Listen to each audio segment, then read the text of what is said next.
Hey up now, welcome back to another video.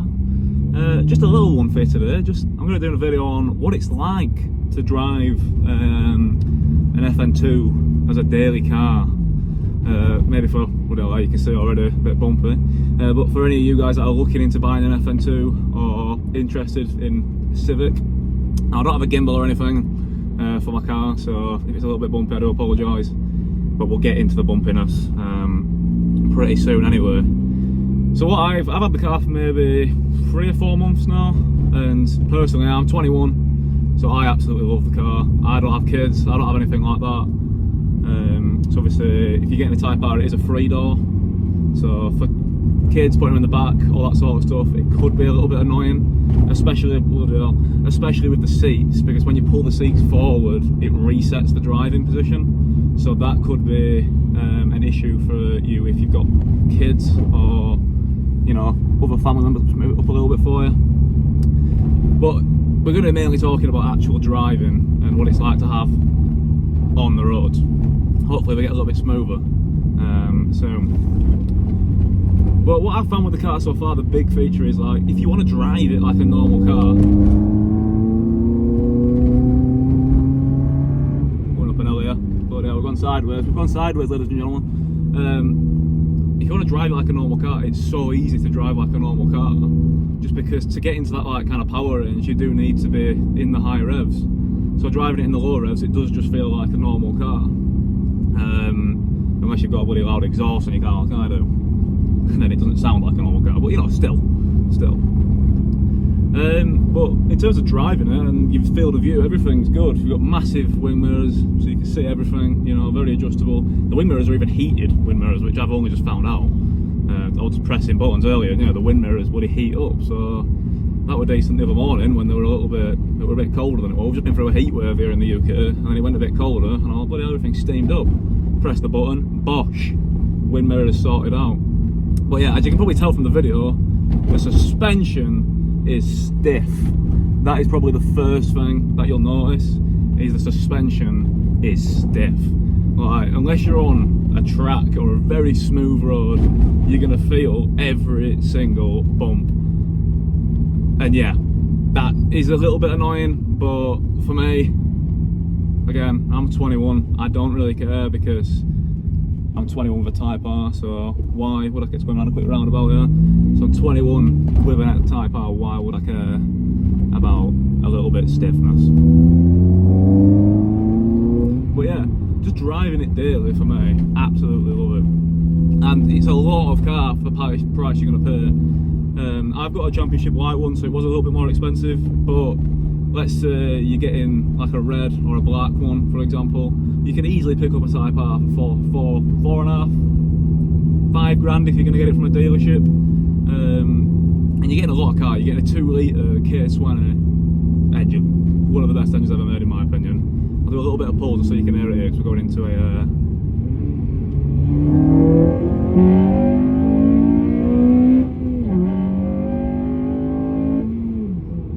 little national speed limit zone there. 60, don't speed, kids. But yeah, you're getting a lot of car for what you're paying. And the driving of it's just fun. It is just fun. That's how I would describe it. I wouldn't say it's practical. I wouldn't say it's family friendly. It's just fun. If you're wanting a fun car to have on the weekend, this is probably the hatchback that you want to get. If you're wanting a hatchback where you can drive it and have the kids in it, all that sort of stuff, I'd be heading more towards the Volkswagen, more towards Seat Leons, all that sort of stuff. Probably in that direction of stuff. Just whatever you do, just don't go for a Fiesta ST, you know what I mean? That's basically the rules of the game. No, again, a Fiesta ST, I'm not trying to hate on. They are good cars, but for families, they're not, again, the 3-door as well, you know what I mean? So it's, I don't know if you can get any GTI 5-doors, I think you can. I'm pretty sure you can. Stopping at a red light, yeah. But yeah, in terms of driving the car, the seats is another big thing. They are so comfy, and even though it is really bumpy, they kind of remove a little bit, because you're just stuck in the seat. Going around corners, you're stuck in the seat, you know, there's not much moving around. So I guess the seats kind of make up for the bumpy suspension. the handling is insane. I absolutely love the handling of this car. It hasn't got like a Type R mode like the new Type Rs do. I think the FK2s do have like a separate mode for like stiffening up the suspension and stuff. But I think the handling on this car is just the perfect mix between being able to take it on them B roads for a quick rag and just daily driving it as well. So that's definitely another positive of the car. Going around this corner now, it's so smooth and it's so precise. Like, I mean, I do need to get my tracking done a little bit. Like, it's slightly off for me, but even then, you can still get around the corners precisely. And look at the bumps, though. You know what I mean? I'm literally on a smooth road right now. Well, smooth-ish. It's not like it's a city road. It is a country road, but you know, it's smooth-ish. But I mean, what else is there even to talk about, really? I mean, my radio don't even work right now, so I need to fix that up. Oh, some geezer's doing a stupid overtake. Slow down for him. Bloody hell. Just don't drive them like idiots. You know, that's all I'm going to say as well. Just don't drive them like idiots. Don't bring the FN2 a bad name. But yeah, the seats, 10 out of 10. Absolutely love. These seats are stock as well, so you'll get these seats with all the FN2 Type Rs. Even the non-GT model ones, you still get the bucket seats.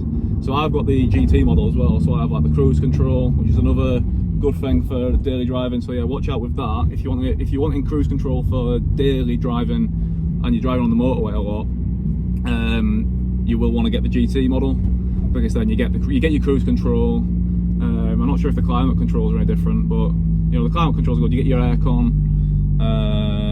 The passenger side as well, they also have a separate temperature control, so they can control both of their 2 vents, and I can control these 2 vents. I'm pretty sure I control all 4 actually, but when they press theirs, they can control their 2 vents, which is another little nice feature. Don't really use it often, but when you've got a passenger in there, you know, they might be too hot. There's no arguing over temperature, basically. No arguing over temperature of the car. We're on a nice smooth road now, so you can see what it's like on a smoother road.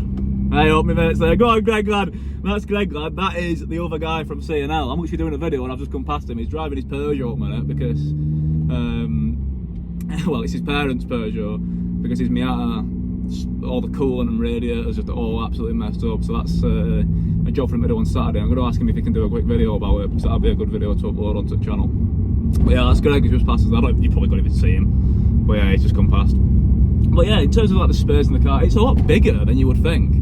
On the inside, I'd say it's like a TARDIS, man. Like, genuinely, it's like a TARDIS. The back seats have got cup holders, so if you've got a few people in the back, they've got cup holders. They've got a lot of room in the back as well.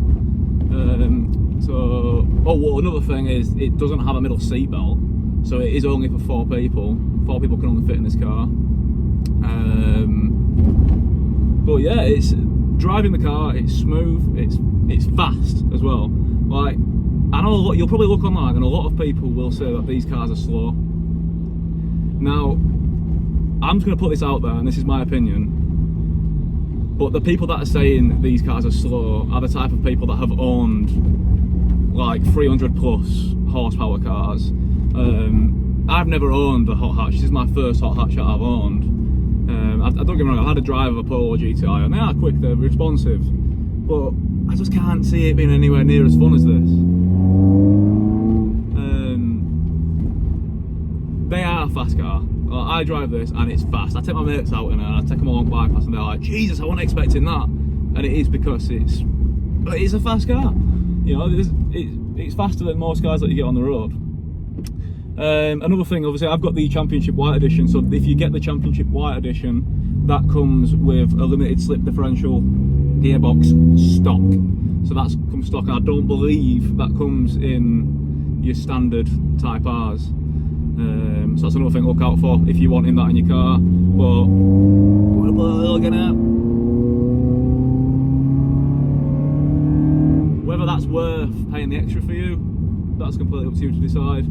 For me, I just think the white looks the best, and it's the one that's going to hold its value the most, so that's why I went for the white one. So here is the cockpit of the car. Please mind my radio, because that is currently broken and that needs fixing. So yeah, I will be getting on with that very soon and I'll show you through all that stuff in a separate video. But in terms of driving, this is what you'll be looking at. So you've got your rev meter below. As you can see, there's the mile per hour that I was about earlier. As you can see, the first thing you'll notice is that your speedometer is actually above. And when this car was designed, the full like, aim of it is it's meant to be a driver's car, and it's up there so you don't have to look down when you're driving. And as soon as you get into the VTEC high rev ranges and it's telling you to change gear, this little rev meter here also goes up, and it'll tell you when to change gear. Obviously, if you're an experienced driver, you don't need to look at that sort of stuff. You'll just be able to change gear by listening to the car. But that's a good thing if you're like a new driver or you're getting into hot hatches, that sort of stuff. But yeah, a few features from inside the cab. What you'll see when driving the car is obviously it's got just a start button. So as you can see, if I press this, it'll start it. But if I press it again, it doesn't stop it. To stop it, you have to turn the key. So it's just a start button, but again, it's a pretty cool feature, and it does make it, you know, it makes it feel like more of a hot hatch. Going down here, you do have the driver window and the passenger window. You've also got window locks, so you can lock the windows either up or down. I don't really use that, but you know, it's a feature that you've got. Door locks, which I don't think, oh no, sorry, that's your door locks and that's your window locks. Sorry, I got it the wrong way around. So there's your door locks, that locks both doors. And then you've got your mirror, obviously to move your mirrors around. Pretty simple, again, that's in most cars. And then you've got your button to fold your wind mirrors in, which is a pretty good feature when driving around, especially when you're driving around thin country roads like I do all the time. Moving over here, you have your traction control button there, so you hold that down, that turns traction control off.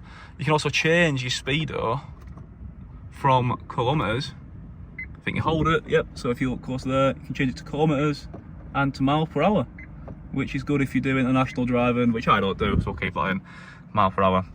That, I believe, is your windscreen, your headlight washers. I never actually tried to do that, but I think that's what that is. It's your headlight washers. Over here, you've got your brightness for your things, so you can turn your brightness up and down. Mind all the things here. It's because I haven't actually got the engine turned on. It's just the electrics.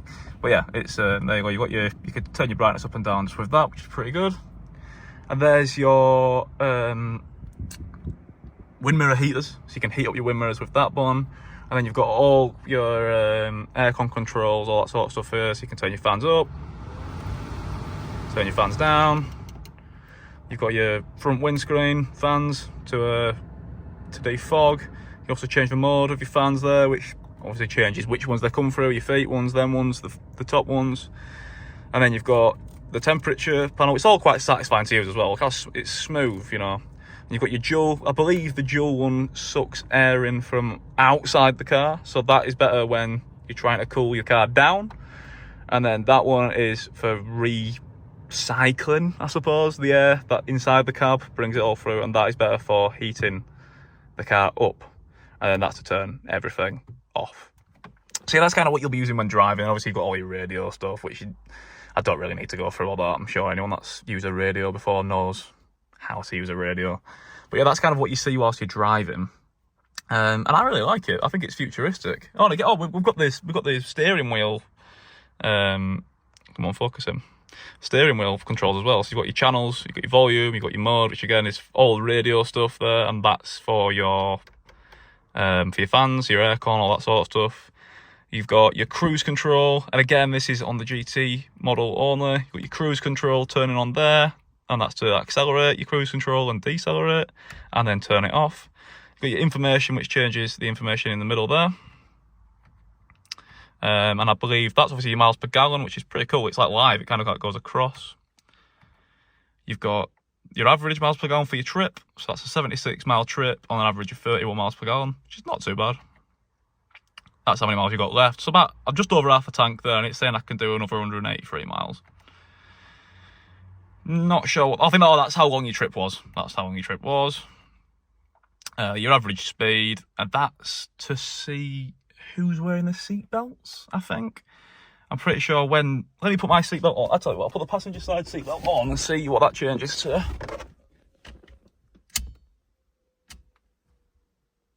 Right, I have no idea, but I know that's something to do with the seatbelts. I have no idea. But yeah, that's what you'll be seeing. That's your view. And again, just to show you the back, that's your view through the back. So, you know, you've got that big thing, which is really, really annoying. I can't even lie. Going across the middle of your windscreen, you can't really see anything. But you know, it's the joys of having a Type R. It's the joys of having a Type R. In terms of pedals, you've got some nice pedals. You've got a big accelerating pedal, which is nice and smooth. Your brake pedal, nice and firm as well. And then the clutch, which you'll probably realise, the clutch is very different to any car I've drove before. It's very low down, and it's quite hard to press as well, so that's cool. And then a nice big resting spot for your feet, you know, which is all fun and games around here. Gear shifter's nice. You've got 6 gears, and then you've obviously got your reverse, which is one. Push it further to put it into reverse. Nice little section for some storage in there. Nice big glove box as well. And then an armrest, which you can put some stuff in. I've got a speaker in there, obviously, because my radio's broke. In terms of the passenger side, that's the temperature gauge that they have, that they can control that fan and that fan. And they've got their window thing there and something to lock their door as well. And that's basically as fast as I can go through everything inside of the car. So that is what it's like to daily drive an FN2 Type R. I hope you've enjoyed the video, and I hope, you know, this video is kind of aimed towards people that are looking to buy one, that sort of stuff. I hope that's helped you out a little bit and made you kind of work out whether you want to buy one, whether you don't, whether it fits you, sort of thing. I personally love this car. I haven't had any issues with it whatsoever, and I think it's amazing looking as well. But yeah, hope that's helped you out, and we'll see you in the next one. Thank you very much for watching.